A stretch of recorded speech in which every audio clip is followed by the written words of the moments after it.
જય માતાજી મિત્રો, તમારા બધાનું હાર્દિક સ્વાગત છે મેલેડી સિદ્ધ સાધના ચેનલ ઉપર। તો મિત્રો, આજના વિડીયોમાં આપણે વાત કરવાના છીએ કારતક મહિનાનું જે મહત્વ છે, કારતક મહિનાની જે મહિમા છે એના ઉપર। તો મિત્રો, આ ખૂબ જ લાભદાયક મહિનો છે અને આમાં ઘણા બધા એવા કાર્યો થતા હોય છે કારતક માસમાં। એના ઉપર આપણે આ વિડીયોમાં વાત કરવાના છીએ।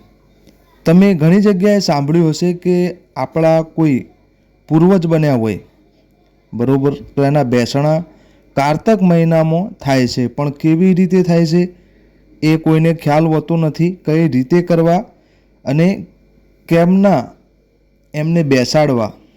અમુક માણસો શું કરતા હોય છે કે એને પાટલા ઉપર બેસાડીને પણ પૂજન કરી શકતા હોય છે અને અમુક માણસો સ્થાપન પણ કરતા હોય છે। તો આપણે થોડી ઘણી માહિતી આપણે આ વિડીયોમાં તમને આપવાના છીએ। તો વિડીયો બહુ જ અગત્યનો છે, તો વિડીયોને ધ્યાનથી જોવો। વિડીયો ગમે, જાણકારી ગમે તો લાઈક, શેર અને સબસ્ક્રાઈબ કરવાનું ભૂલતા નહીં। તો મિત્રો, આજે આપણે કારતક માસમાં જે આપણા વડીલો દેવલોક સિધાયા હોય ને તે અવગતે થયા હોય, તો તે કોઈ પૂર્વજ, કોઈ વીરદાદા, કોઈ ઝાપડા દાદા એવું બનતા હોય છે। તો ઘણા બધા મિત્રોને એવો એક પ્રશ્ન હોય છે, એવું બધું પૂછતા હોય છે કે એમનું બેસણું ક્યારે અને કેવી રીતે કરવું અને શું શું ધ્યાન રાખવું। તો આપણે આજે હું તમને આ વિશે થોડી ઘણી માહિતી આપીશ। તો આપ બધાને મિત્રો ખબર જ હશે, તમે જાણતા જ હશો કે અવગતે અથવા અકાળ મૃત્યુથી અથવા કુદરતી આપણા કોઈ પણ સ્નેહીજનો દેવલોક સિધાયા હોય તો ઘણા બધાની લાગણીઓ અધૂરી રહી ગઈ હોય, અથવા કોઈ એવું કાર્ય કે જે મનુષ્ય અવતાર ધારણ કરીને પૂરું ના થયું હોય, તો એ પૂરું પાડવા માગતા હોય પણ તે કાર્ય પૂર્ણ ના થાય તો તે અધૂરા કાર્ય બીજા જન્મે પૂર્ણ કરતા હોય છે। તો આ એમનો બીજો અવતાર કહી શકાય। જે મનુષ્ય અવતાર ધારણ કરે એટલે બીજી વાર 84 લાખ અવતાર સુધી જે મનુષ્ય અવતાર છે એ મળતો નથી। તો તે અધૂરા કાર્ય પૂર્ણ કરવા આપણા વડીલો સ્નેહીજનોને દેવ અવતાર ધારણ કરે છે। તેને આપણે પૂર્વજ, વીરદાદા, ઝાપડા દાદા વગેરે આપણે કહીએ છીએ। તો મિત્રો, તેમનું સ્થાપન કેવી રીતે કરવું એ તમને હું જણાવવાનો છું। મિત્રો, કારતક સુદ એકમથી કારતક માસમાં એમનું સ્થાપના કરી શકાય। જેમ કે અલગ અલગ રીતે થાય છે। માનો કે આપણા કોઈ વડીલ અથવા સ્નેહીજન પૂર્વજ થાય તો એમની સ્થાપના કરવા માટે જે સામગ્રી જોઈએ તે છે માટીનું એક કુલ્લડ, એક કોડિયું જેને કહેવાય, સોપારી, કંકુ, ચોખા, અબીલ, ગુલાલ અને ફૂલ। બીજું મિત્રો, 5 ધાતુ જેમ કે ચાંદી, રૂપું, સોનું, તાંબુ વગેરે। એના પછી મિત્રો, એક શ્રીફળ, સફેદ ચંદરવો, નારાસળી, ચાંદીનો નાગ, ધૂપ દીવો જેવી સામગ્રી જોઈએ છે। જે કોઈ પણ તમારા બ્રાહ્મણ પંડિત કોઈના પણ જોડે તમારે એક શુભ મુહૂર્ત ચોઘડિયું સારું જોઈને કોઈ જાતિ, કોઈ એવું નહીં કે આ જાતિનું છે તે અલગ, સૌના માટે એક જ વિધિ અને પ્રોસેસ છે, બરાબર। શુભ મુહૂર્ત જાણી કોઈ જાણકાર વ્યક્તિને સાથે રાખી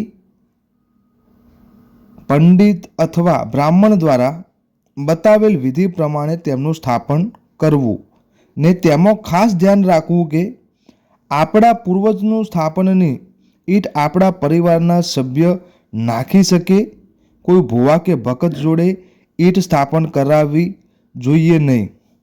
કેમ કે ઘણીવાર એવું બને છે કે જે કોઈ ભુવાજી આપણા પૂર્વજની સ્થાપના ઈંટ મૂકે એમની જોડે એ કોઈ દેવી દેવતા હોય તો તે બેસી જતા હોય છે।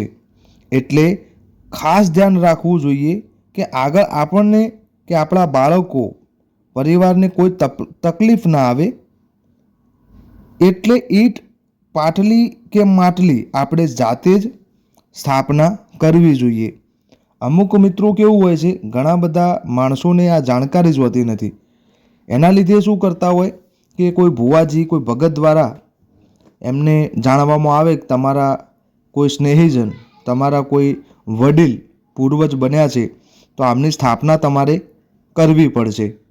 તો એ દુઃખના માર્યા અથવા તો જે એમનો ધર્મ બને છે એમ એ તૈયાર થઈ જાય છે, પણ એમનામાં પૂરતી જાણકારી ના હોય એટલે કોઈ ભુવાજી અથવા તો કોઈ ભગત જોડે એમની સ્થાપના કરાવતા હોય છે. અને એ ભુવાજી ભગત જ્યારે પણ ઈંટ મૂકે ત્યારે એમના જોડે પણ દેવ હોય, એ દેવની ત્યાં સ્થાપના થઈ જતી હોય છે. અને આગળ જતાં એ આપણા પરિવાર માટે, આપણા બાળકો માટે પણ હાનિકારક હોઈ શકે છે. એના માટે જ આ બધી વસ્તુ નાની છે પણ જાણકારી જરૂરી છે કે આપણા પૂર્વજ જ્યારે આપણા વડીલ સ્નેહીજનોનું બેસણું થાય, કોઈ દેવલોક પામ્યા હોય અને દેવ બન્યા હોય, તો એમની ઈંટ, એમની સ્થાપના આપણે જાતે જ કરવી જોઈએ. કેમ કે પાછળથી આપણા પરિવારને અને આપણા બાળકોને પ્રોબ્લેમ ના થાય, એના માટે આ જાણકારી હું તમને આપું છું. મિત્રો, આમ તો કારતક મહિનામાં એકમથી પૂનમ સુધી આ બધી વસ્તુ કરી શકાય છે, પણ મોસ્ટ ઓફલી સારો દાણો ગણવામાં જઈએ આપણે, સારો દિવસ, તો એ આ જે પૂનમ આવે છે કારતક મહિનાની, એના દિવસે ઘણા બધા માણસો કરતા હોય છે. એટલે મેં આજે આ વિડીયો બનાવ્યો છે. વિડીયોને વધુને વધુ શેર કરજો, જેના લીધે કોઈ માણસ આ જાણકારીથી વાકેફ ના હોય અને જાણકારી શોધતું હોય તો આ વિડીયો એને પણ પહોંચે, એ પણ જાણકારી મેળવે અને એને પણ કંઈ આવી વસ્તુ કરાવવી હોય તો આ રીતે સચેત રહી સમજદારીપૂર્વક એ વસ્તુ કરાવે અને એમને કંઈ દુઃખનો નેઠો ના મળતો હોય અને એના લીધે એ એમનું ઘર, એમનું પરિવાર, એમના સંતાનો કોઈ પણ બિચારું દુઃખી થતું હોય તો એ દુઃખમાંથી બહાર નીકળી શકે. કેમ કે તમે જોયું જ હશે, મોટામાં મોટું દુઃખ છે એ જ છે, બરાબર? તો એના લીધે તમે આ વસ્તુ વધુને વધુ શેર કરો, જેના લીધે આ વસ્તુનું નિરાકરણ સૌને મળે, સૌને જાણકારી મળે, એવું મારો ઇન્ટેન્શન છે, બરાબર? તો વિડીયો ગમ્યો હોય તો વિડીયોને લાઇક, શેર અને સબસ્ક્રાઈબ કરવાનું ભૂલતા નહીં. આગળ હવે તમારે કયા વિષય ઉપર વિડીયો જોવે છે એ તમે કોમેન્ટ કરો. કોઈ સારો કોન્ટેન્ટ હશે જેના ઉપર મને લાગશે કે હા અગત્યની માહિતી છે અને સૌને જણાવ્યા જેવી છે, તો હું ચોક્કસપણે એના ઉપર માહિતી મેળવી અને તમને 100% માહિતી પહોંચે એવો હું પ્રયત્ન કરીશ. તો ચાલો મિત્રો, વિડીયો કેવો લાગ્યો કોમેન્ટ કરવાનું ભૂલતા નહીં.